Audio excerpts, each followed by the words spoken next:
what have I done then? Your Oh, camera God. facing the other way. There you There go. you I'm going to stop touching it because I'm making it worse. go.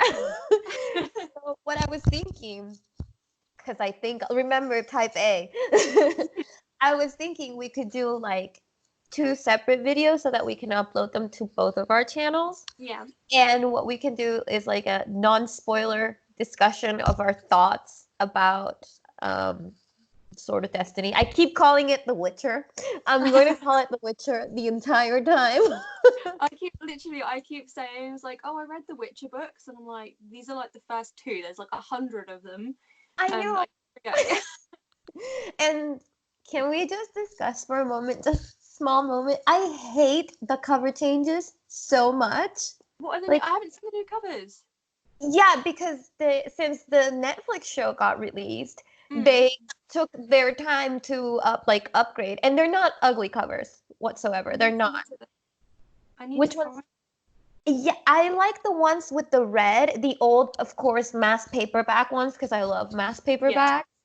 I love those covers, and now they changed them, and they're like medieval-ish. Yeah, I can't. Yeah. I don't like them. I don't like them at I all. think they're very like, yeah. Yeah, Like, let I me like show them you. because they're very fantasy, but like you say, they're very medieval, aren't they? They're not very. Yeah, I do like the mass paperbacks. They are cool. and the cover for which one is it? I don't know. I don't have my Kindle here, but I like. Let me show you the other one. Hang on.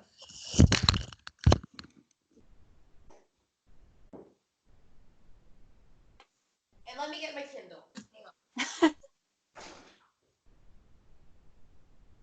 Hi guys.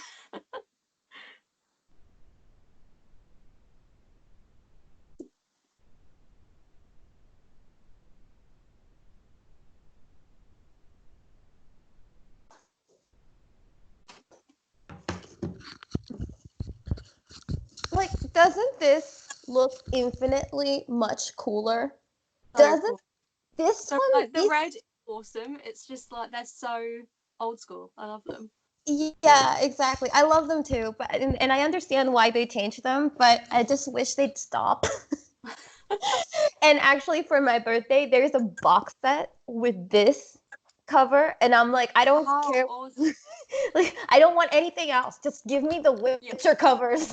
Like, this is what I want. Nothing else. Yeah. Just And I don't know the one for what's it called?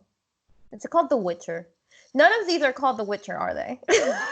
Blood of Elves. That one. Yeah. This The one. one. It's so bad. What is this? I don't know. It looks like some courtesan. It's not cute, is it? It's not cute. I know, and I'm like so angry at it. Like my husband, I was ranting about it to my husband the other day, and he was like, "You really care about this?" And I'm like, "Yes, I do." I really do. Yeah, and I don't know, like there's a dragon, and like this makes so much more sense. They are so cool, and there's so much more like the game. I think. Yeah, I think so. Yeah. I also think, but I think now that I look at it, I think they were trying to get away from Game of Thrones comparisons because I don't know if you can see. Here's some more of the covers. Oh yeah.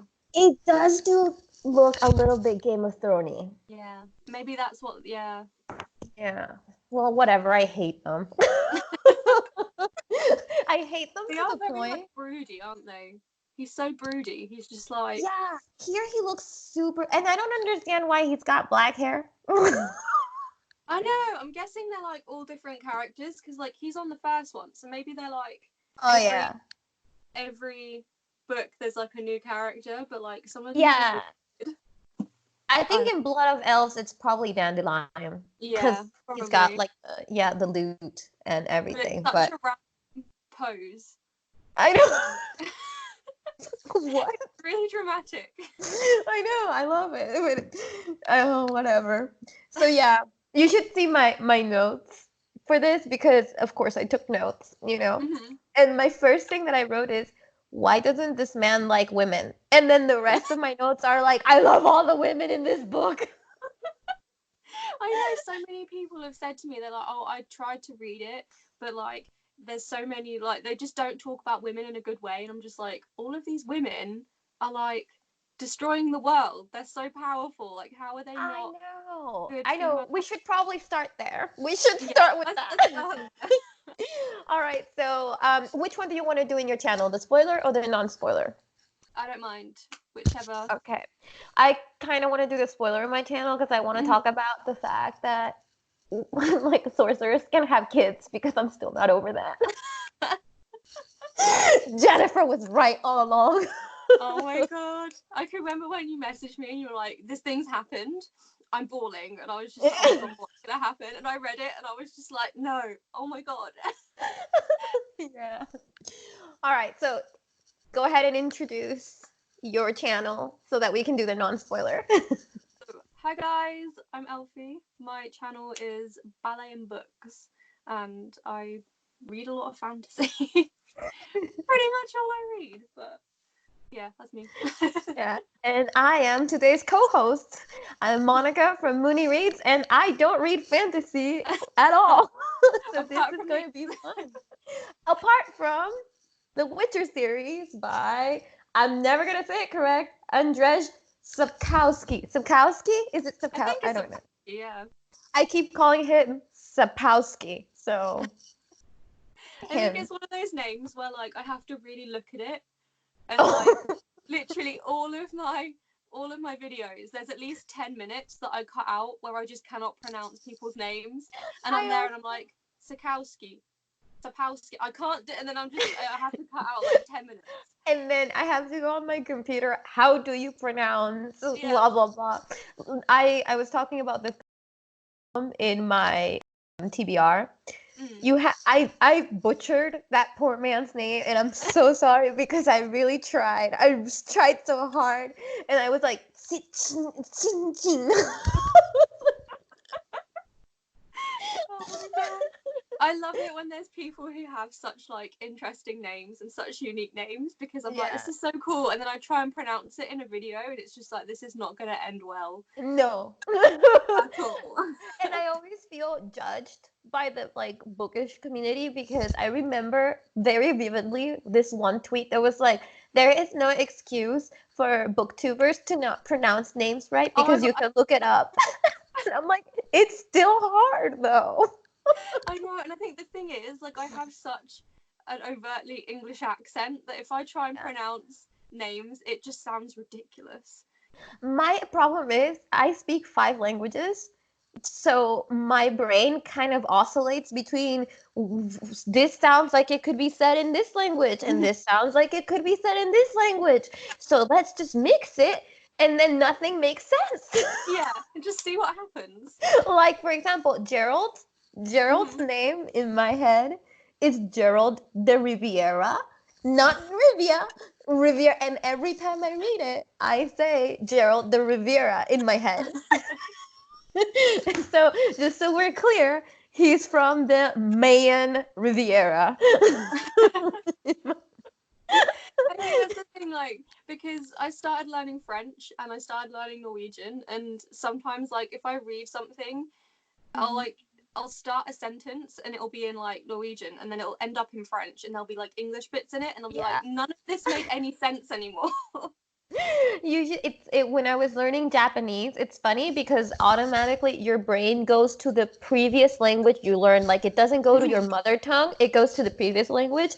So I would be speaking not French. I would be speaking Japanese, but then I would switch to French, and I would say, for example, instead of saying hi, like yes, I would say oui.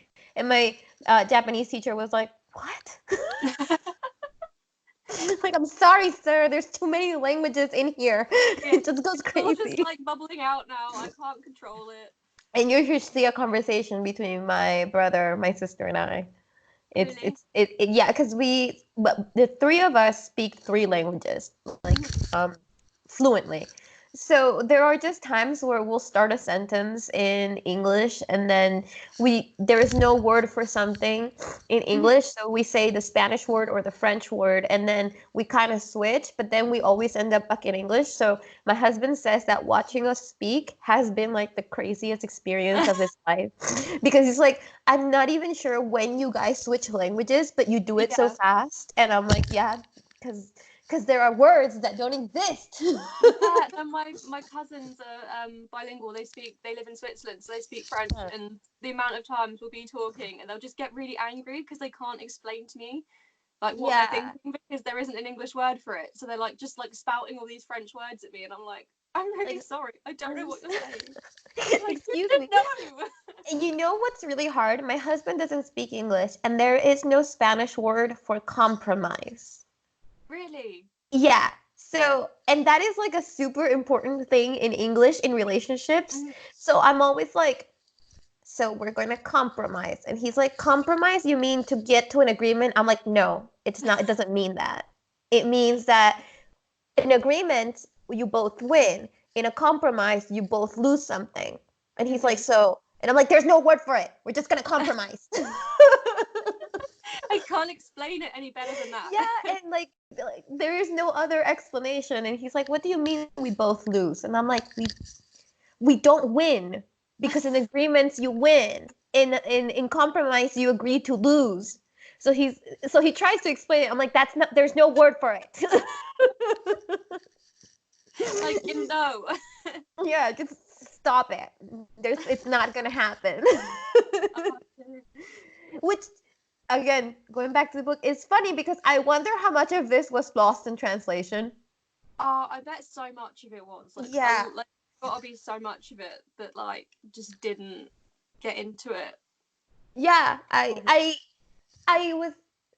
was reading, like, when I started reading the books, I'll be honest, the only reason I started reading the books was because I really wanted to watch the TV show, because what's this man's name? I don't care. He looks amazing. He looks so beautiful. He's pretty.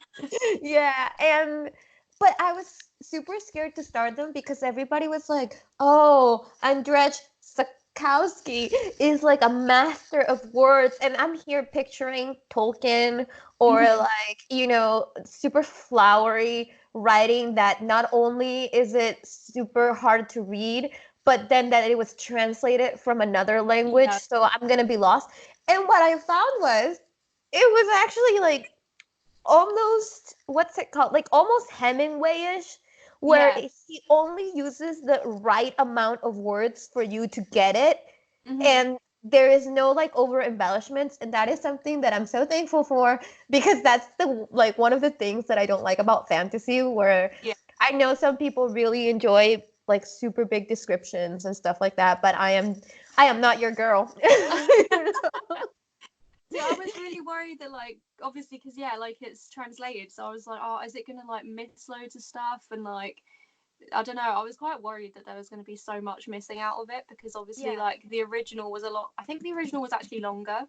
But yeah, like the one thing that really makes me laugh is the fact that like dandelion is actually like, because Yaskia means buttercup, but they changed it to dandelion because it was too girly. It's my favorite thing. Which again, dandelion is also pretty girly. Full of flowers. And that's something that I want to get into about the whole women thing, because I feel, and I think we talked about this, there was something maybe lost in the translation where I think he was trying to make a satirical point of how women in fantasy are written. And in the beginning of the book, I was like, why does this man not understand women? And then by like there was, after Sheenaz, I'm gonna call her Sheenaz, the mermaid. I was like, I'm down for all the women in this book. It just completely changed. It was like, like you say, it was, I kind of thought, I was just like, oh, here we go, it's another book where like women are just kind of there to be there. But like at that point it was just like, they're all so unique and they're all so powerful in their own way. It's just like, it's really clever. Exactly. And because these are short stories, I don't feel like we can like go through the whole like, well, in the beginning this happens and then this happens, but I actually enjoyed that. And I'm more worried about reading Blood of Elves, where it's a full-length novel, because this was just so fast-paced and like, okay, so we go from here to here and from here to here, and I really like the time jumps, because we hear that him and Jennifer have been together for 4 years, And then they just like throw that out there, like, hey. Yeah. So yeah, I really. Cool. It's like the bit at the end where they're saying that like he hasn't seen Yaskia or Dandelion for like 20 years or something, and it's like you just saw him. It was 3 pages ago. Yeah, what? But yeah, like literally it's like such big time jumps. Yeah, but it makes sense in the books, and that I haven't seen the TV show, and I feel that in the TV show they tried to do the same, but it didn't work out. I haven't seen it, so I can't say, but that is the number one complaint that I hear, that they tried to do the whole time jumpy thing, but that it didn't work out because they didn't age the characters, because the characters don't age. So I have seen it, and without spoiling anything, like that is a bit of an issue, because I remember watching it and it'd be like, oh, it's been like 40 years, and it's kind of like, but none of you look any different. And obviously, like Geralt doesn't age, like Yennefer doesn't age, and then it's just like, well, does Yaskia not age? I'm so confused, because like, the characters just don't change. Yeah, I think that that's something. But I really like, I don't know if you saw a tweet from the show's creator that said that they heard the like complaints from people, and that they were gonna fix it for the upcoming season. And I gotta get on this train. I don't know how I feel about that, because like the actor that plays Yaskia, like he's amazing, and like if they change him because he has to age, I'm gonna cry. You know, it's funny because you kept mentioning that you liked Jaskier, and I am so like ambivalent about him. I think it's because when you watch the show, like it will change. I think because I watched it first, like that definitely changed the way that I feel about the book. And that makes sense. And you know what the thing about Jaskier is? He reminds me of what's it, Cool from there's no like reason except that they both use, is it loots yes.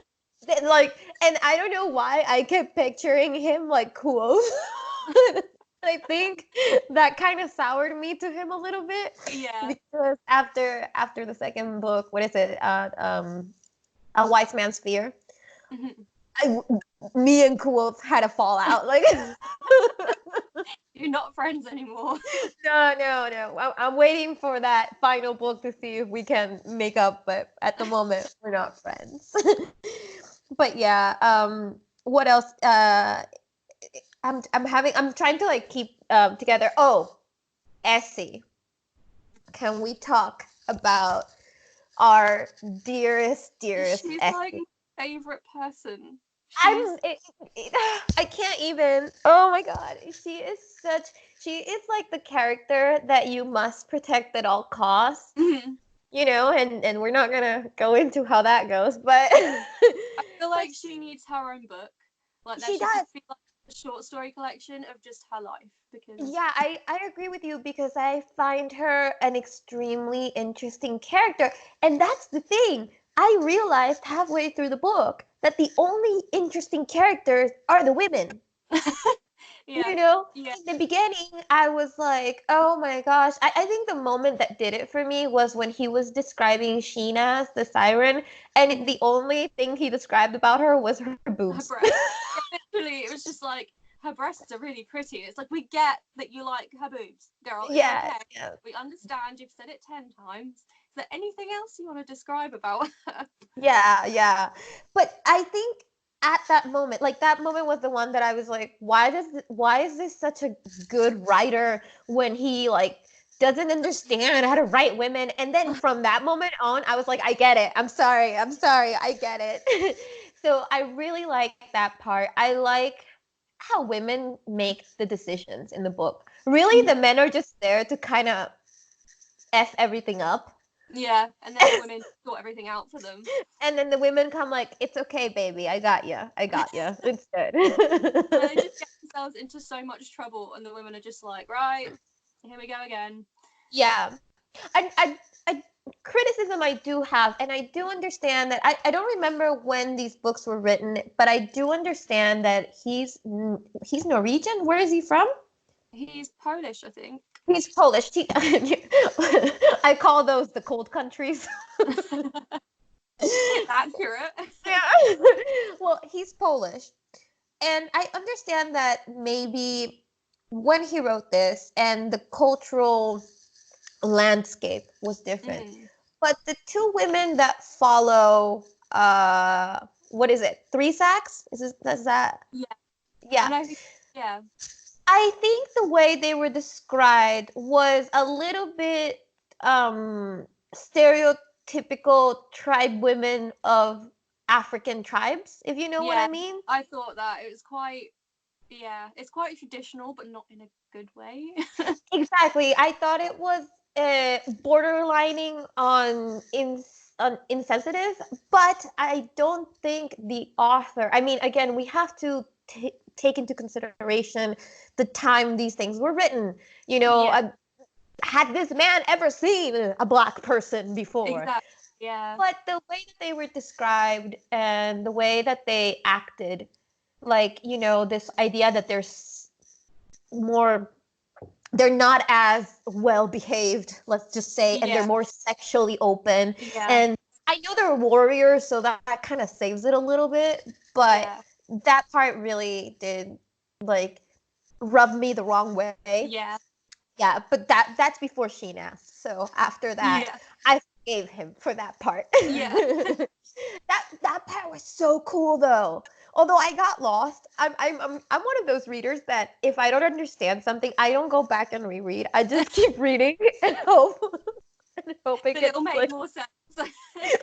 And that whole chapter, that whole gold dragon part, I'm gonna be honest. I was like, who? What? How many people are here? Who fell down? I don't get it. So crazy. Like, it was so calm up until like that one point, and then everything just happened, and I was just like, I don't know what's going on anymore. And there were so many like characters and so many names that are not like John and Mary. So I was like, who are you again? Am I supposed to care? And then there was a part where, and then so and so came in, and I was like, oh, he's here. Like, like 2 chapters away. Like, how are you doing that? Oh, I thought you died in like like the last chapter. So I do think that the beginning of the book is a little bit confusing. I'll be honest about that. I can see why people find it so like daunting because of all the time jumps and like so many characters. I do get why people find it confusing. Like definitely, yeah, I think so. But I would say that if you can get past the first 100 pages, it gets so good. We haven't even, I don't know if we've said it, but it's so good. And it's literally, I've never like been so immersed in a book before. Like it's crazy because I read so much fantasy, but like it's just so funny and fast paced, and like it doesn't feel like a fantasy because like they're so intense normally, and it was just so easy to read. Yeah, and you know something that I really like? Usually magic in fantasy is like, well, all powerful, you know? Yeah. It's like magic comes in and we are all done for. Yeah. In this book, it's not like that. Like even the most things that they can't do, and it's just like, I do really like that about them. Yeah, and I really like that they have to give something up. And usually there's a lot that you have to give up, you know, about yourself in order to have magic. Because I feel like in most fantasies, not all fantasies, of course, but I don't read enough fantasy to know, but most of the time, magic is like a gift you're given. In this, magic is totally a curse. It's a horrible thing to have. Like, they don't want it. And like everybody hates Geralt at the beginning. Like he's just trying to like go about his life and do his job, and everyone just hates him because of who he is. And I think it's amazing that you can have sympathy for a character that supposedly has no human emotion. I think that that's incredible, and I think he doesn't write it in a way where it's like where you're literally reading a flat character that doesn't care. Yeah. because he does, but I think he refuses to believe that he does. You know Yeah. what I mean? Because he's not meant to, and it's almost like when he like realizes that like he has like feelings for different characters, like he really cares about Dandelion, and like obviously he loves Yennefer. Like when he realizes that, he doesn't want to admit it, and I think it's just like that's when it Because kind of yeah. yeah, because he's like, I can't, because if I admit it, it's not true. Yeah. And I think that that's another thing that makes Gerald such a good character, such a good character to read about, because I think he really does try to do the Mm. good thing all the time. Yeah. You know, he's not, because it, and then that kind of juxtaposes with this idea that he has no emotions, because Yeah. if he didn't, then he wouldn't care. Yeah. Yeah. I Yeah. think it's clever because obviously like at the beginning of the book there's a lot of talk about the fact that he doesn't really care about people because he doesn't have these emotions and stuff, but like he is so like you say, he's constantly trying to do the right thing, and like people are like, oh, can you go and kill this person that I don't like, and he's just like, well, no, because that's wrong. And it's like, well, he's so like he really does care. It's really cool. I And the think it way he saves everyone, like Gerald, you clearly care. You could have just yeah. saved yourself. You're a witcher, you're a mutant.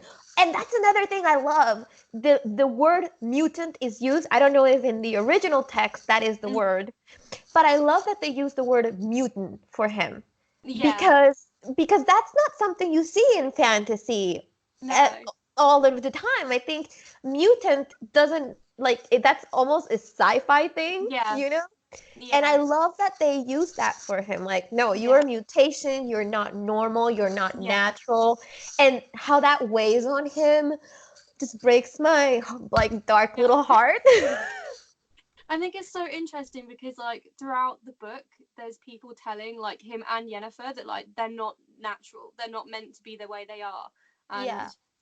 they just try to fight it as much as they can, but like they know that they're not natural, and it's just like it breaks my heart because they know that like part of them isn't accepted, but like I mean Yennefer's just crazy, but I know this is something where I think we differ. I am a total Jennifer stan because I feel that Jennifer's a Slytherin, and I mean, I brought my Slytherin cup for this today.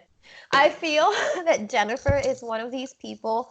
I think she is so hurt, and mhm, so like she has so much pain inside of her, yeah, um, that she lashes out, you yeah, know, and Essie's chapter really helped me understand Jennifer. Like, I yeah, think Essie's chapter completely changed my mind about Jennifer, mhm, because when Gerald and the other magician duel, mhm, or are going to duel, yeah, um, in the beginning I was kind of pissed because I was like, Jennifer, what you doing?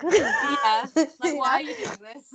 exactly. But then what happened was that when I read how Essie felt, I realized how Jennifer feels. Yeah, And I was like, really, Jennifer's just constantly heartbroken over this stupid man who does feel what she wants him to feel, but he but just won't. refuses.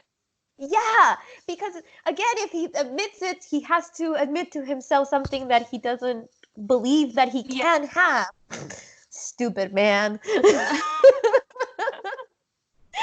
I just feel like so many points throughout the book, I just wanted to like bang their heads together and just be like, Geralt, you love Kiss. her, just deal with it. Like, Like, love each other forever. And the end of the book. Well, before we get there, let's talk about Siri.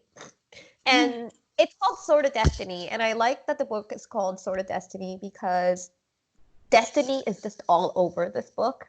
mhm, Like, the way people keep meeting at certain points, at certain key points in their life, yeah, and how you can't escape destiny. mhm, Like, I thought it's brilliant writing. And usually with book titles, I'm not very bothered about book titles, yeah, like I can't even think of one that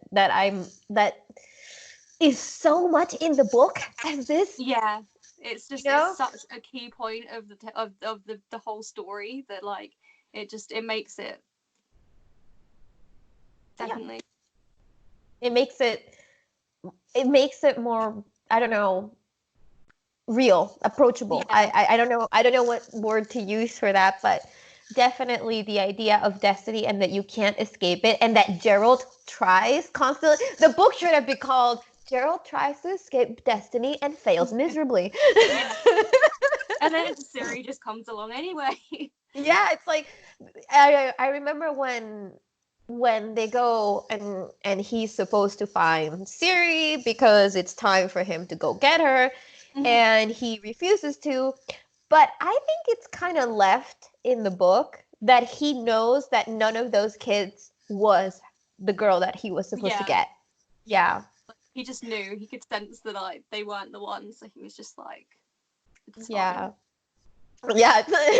And then he left because I think the whole fatherhood, motherhood thing in these books is such a key role. Yeah. You know, it's such a key role, and I think that he just didn't feel like he could ever be a father to a I think child. it's like the thing with obviously the fact that Yennefer wants a child so badly. I think that's probably like playing on him. Like he'd be taking something that like he doesn't necessarily want or need, but like she wants so badly, and he's just got this opportunity like just right in front of him. Yeah, exactly. So Yeah. and then and he's scared because I think later on in the book we find out that he feels abandoned by his own parents. Even though he won't admit to it, Yeah. he feels abandoned by his parents. And he feels that by taking this child, he will not be able to give it what he wanted, which was, you know, loving family. And he's not going to be able. I 100% believe that he's not going to be able to, but I think he's going to try. And that's why I love Gerald, because he just keeps trying with everyone.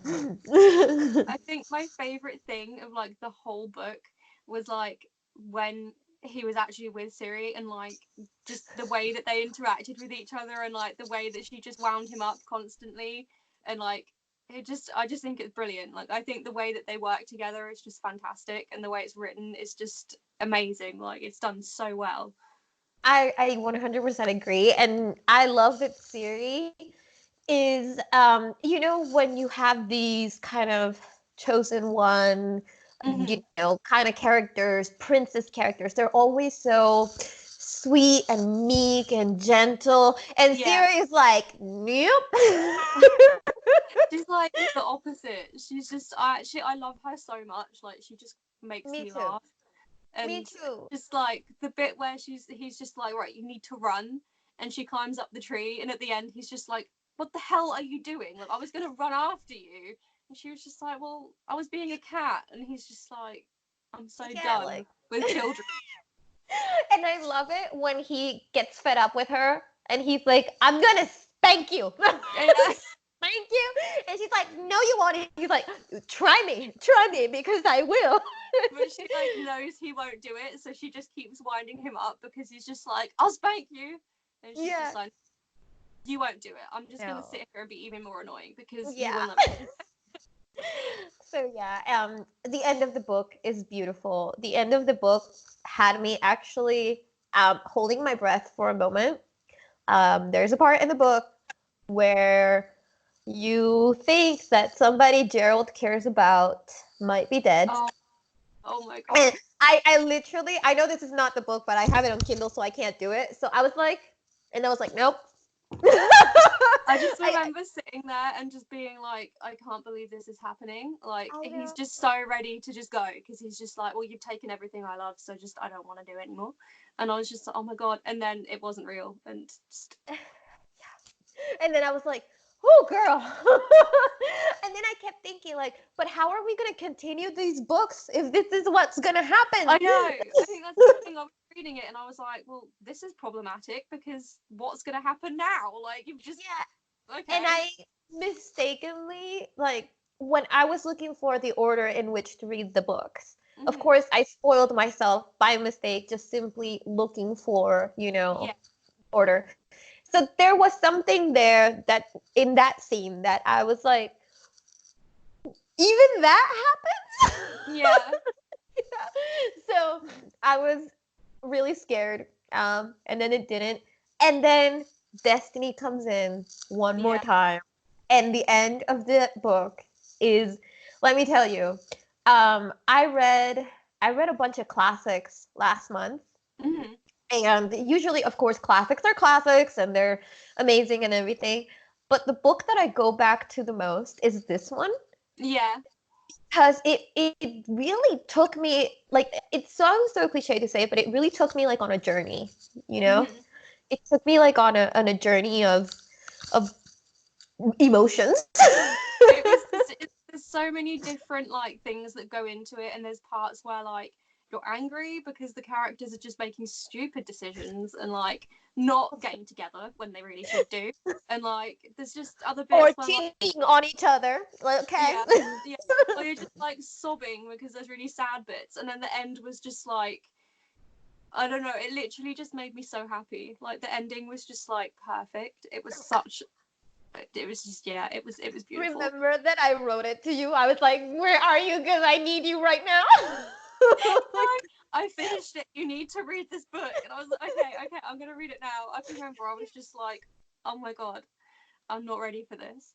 No, I don't think anyone was ready for that. I just don't think, because even though you could argue that it's out of character for Gerald to act like that if you haven't read the rest of the story, because Yeah, it's literally the culmination of the growth that he has during the story, even if yeah, it goes back and forth in time. It's like the moment of growth, which I'm gonna say, and I know that I shouldn't bring this up because everybody loves The Last of Us, the video game. hmm, I think like if you want to read sort of like no, if you want to read a book that should have been what happened in The Last of Us, then freaking read this book. yeah, Because I feel The Last of Us has no character growth, but hmm, this is like character growth like in a zip file, you know? yeah. Because I think the thing is, like, if this had happened to him, like where he was emotionally and like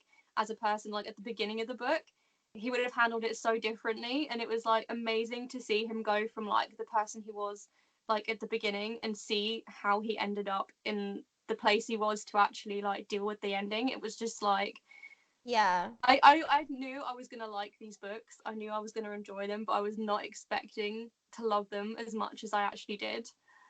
Yeah, that's awesome because I was expecting the contrary. I bought the first one. I bought The Hmm. Last Wish, and I kind of bought it because my husband really likes fantasy, and I keep Hmm. like shitting on all his books. And no, seriously, I'm horrible.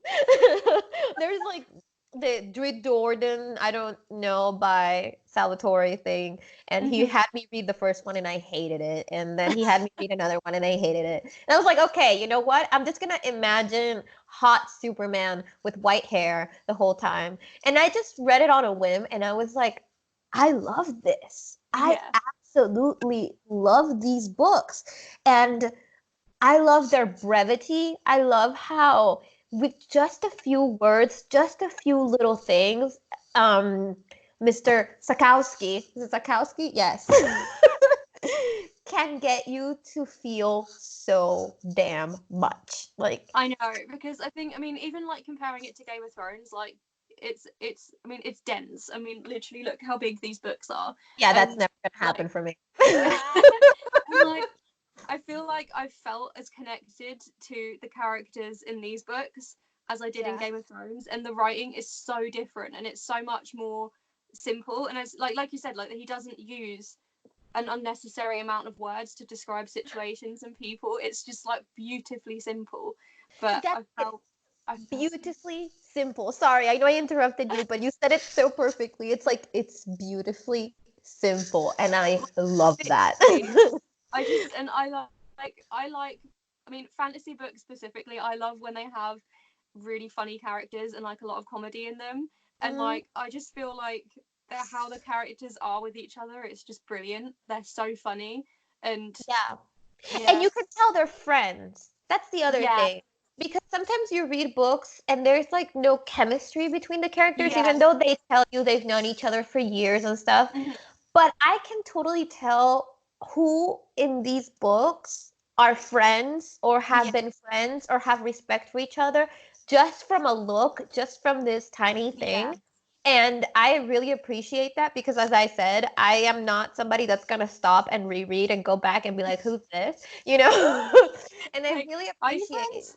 yeah, like, who, what? Why are you talking to this person? I really, really appreciate that. I don't know. I wish more fantasy was written like this. And in fact, I think that if I ever do a fantasy recommendation video, like Mhm. where to start with fantasy, this would be my number one. Um, Yeah, yeah. definitely.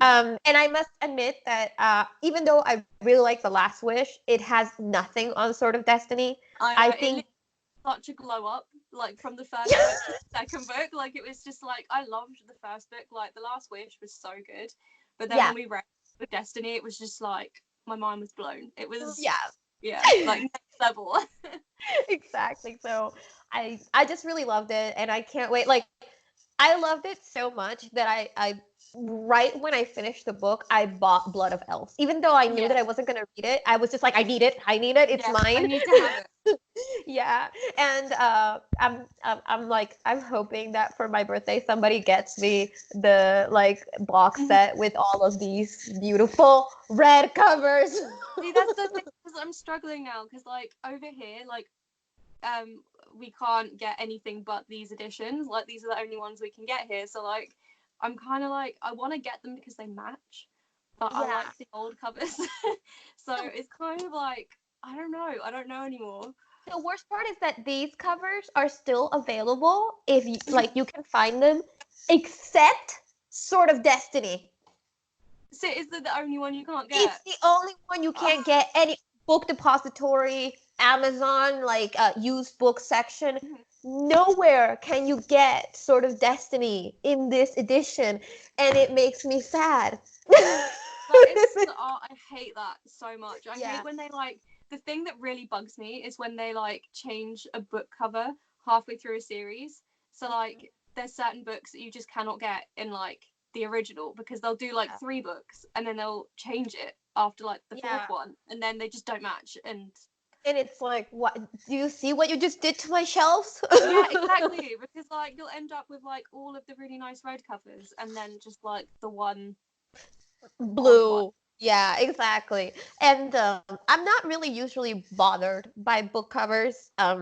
Sometimes, of course, I think every reader has preferences when it comes to book covers. And Mhm. let's be honest, we all judge books by their covers. Like, Yeah. let's be honest. But I just wish they would have kept these in circulation. Like I don't care if they have new covers, but why Yeah. can I just not get these? Like Yeah. I Like just just want give us them. both. Yeah, no, I think that I'm going to during my book buying ban. It's not really a ban. We'll talk about that later. I'm gonna try to find these covers, Mhm. and also they're mass paperback. So this one was like I think this was no more than €4. Really? Spain has the best deals on English books because, of Oh, course, I'm there's not a jealous. big market for them. So they sell them like I would normally buy like if you buy a hardback here Mhm. of a normal book, it's usually like €23. But if you buy the English version, you can get it for like 12 or €10. Oh my god. Yeah, and ebooks like they're like usually like 2 or 3 euros. Mhm. So I'm very lucky Yeah. that I live in Spain. I'm so jealous because like that's the thing. Like these, I got them from well, this one I bought online because um no, it was before lockdown. I don't know. I bought this online, but like I went and got this with like for Christmas. And like I bought it full price and then I saw it on Amazon for like £5 cheaper and I was livid, but then I was just like, no, I did a good thing. I went to my local bookstore, it's fine. But like Yeah. I always feel bad because I buy almost exclusively on Amazon, but mhm, then I have to like explain not to people because nobody like comes at me, but if anybody ever comes at me, it's like local bookstores in Spain sell books in Spanish. And the thing is, they're marked up really high because they also not only have to pay the author, they have to pay the translator. Yeah. All right. So it's for me, for somebody that reads as much as I do, and also somebody who thinks in English, Amazon is about my only choice. Yeah. I the best option. Yeah, I have other options definitely, but for example, the other options I have very limited English catalogs, you know. And they definitely don't get the new releases, and you know, it's difficult for me. So I sometimes feel so guilty when people are like, go to your local bookstore, and I'm like, I can't, okay? I can't. I live in a country that doesn't sell the books that I need. Yeah, I think that's the thing. Like, I mean, I have like one local bookstore to me. We live in like the countryside, so there's like a town near me that has like one bookstore. But like, other than that, I'd have to like go to my old town, which is like an hour away, and it's kind of like it's just not convenient all of the time. Like, I don't know, but. And also, Book Depository is so marked up. It's kind of annoying how People marked up. always say that it's so cheap on there, but like I don't think it is. Like I really No, Book Outlet is cheap if you live in the US. Book Outlet is great. But I was gonna buy, like, I remember I put like 30 euros worth of books in my cart, and the shipping was almost 30 euros. And I'm like, in that case, I'll just freaking buy it on Amazon and save myself the shipping. I think that's the thing. Like, so many of the like discount online bookstores and stuff where they're like secondhand that everyone always raves about are like US stores. Yeah. So if you don't live in the US, like the shipping is just ridiculous. So and also not only, and then for the books to get to you, and I don't know how it is in the UK, but customs, if you buy, like, I like to buy in bulk. I used to like to buy in bulk. I can't do it anymore. But I like to buy like 10 books per month, you know?